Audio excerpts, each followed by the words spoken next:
முருங்கைக்கீரை பொரியல் பண்ணியிருக்கேன் இன்றைக்கி. ரொம்ப டேஸ்ட்டாக இருக்குது. இதை எப்படி செய்கிறதுங்கிறத இன்றைக்கி பார்க்கலாம். வாங்க வீடியோக்குள்ளே போகலாம். Friends, welcome to சுஹீஸ் kitchen. முருங்கைக்கீரை ஒரு 4 கைப்பிடி அளவு எடுத்துட்டுருக்கேன். கிட்டத்தட்ட 50 கிராம் அளவு இருக்குது. இதை நல்லா வாஷ் பண்ணி எடுத்து வச்சுட்டுருக்கேன்.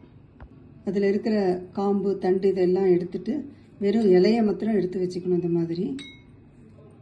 இந்த மாதிரி இலசாக இருக்கிற காம்பாக இருந்தால் சேர்த்துக்கலாம். ஒரு கைப்பிடி அளவு பாசிப்பருப்பு, இது ஒரு 30 கிராம் இருக்குது. இதை ஒரு 10 நிமிஷம் தண்ணியில் ஊற வச்சுக்கணும். வானலியில் ஒரு டேபிள் ஸ்பூன் எண்ணெய் எடுத்துக்கிறேன். முதல்ல ஸ்டவ் மீடியம் ஃப்ளேமில் வச்சுருக்கேன். 3/4 டீஸ்பூன் கடுகு போடுறேன். இதில் கடுகு வெடித்த உடனே ஜீரகம் ஒரு 1/4 டீஸ்பூன் சேர்க்குறேன். உளுந்து ஒரு டீஸ்பூன், காஞ்ச மிளகாய் ஒரு 1.5 மிளகாய் போட்டிருக்கேன். இந்த பருப்பு பொன்னிறமாக ஆற வரைக்கும் வறுத்து எடுத்துக்கலாம். பருப்பு பொன்னிறமாக எடுத்து கீரையை சேர்த்துக்கலாம்.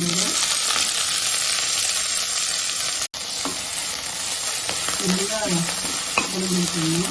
நல்லா திருப்பி விடணும். பருப்பை நல்லா அலம்பிட்டு தான் அதை ஊற வச்சுருக்கேன்.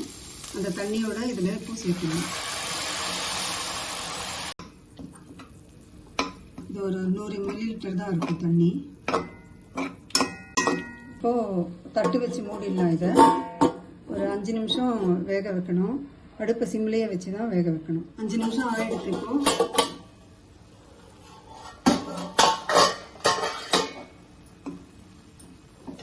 இதுக்கு தேவையான அளவு உப்பு, மஞ்சள் தூள்லாம் சேர்க்கணும். இப்போது மஞ்சள் தூள் ஒரு 1/4 டீஸ்பூன் சேர்க்குறேன்.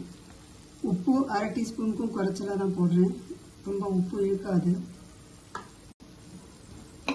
இதை நல்லா கலந்து விடணும். இப்போ ஒரு 100 ml தண்ணி சேர்க்குறேன்.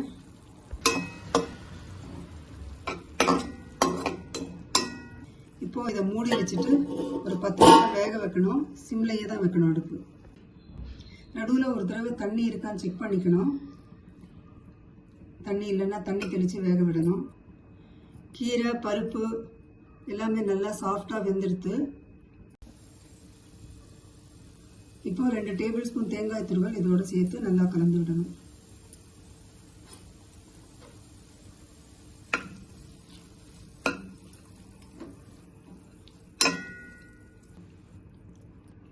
ஒரு நிமிஷம் நல்லா இதை திருப்பி விட்டுட்டு ஸ்டவ் ஆஃப் பண்ணிடலாம். முருங்கைக்கீரை பொரியல் ரெடி.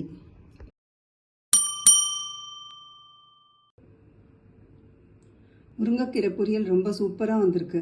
நீங்களும் இதை ட்ரை பண்ணி பாருங்கள். உங்களுக்கு இந்த வீடியோ பிடிச்சிருந்ததுன்னா லைக் பண்ணுங்கள், எல்லாருக்கும் ஷேர் பண்ணுங்கள், கமெண்ட்ஸ் அனுப்புங்க, சேனலை சப்ஸ்கிரைப் பண்ணுங்கள். தேங்க்ஸ் ஃபார் வாட்சிங்.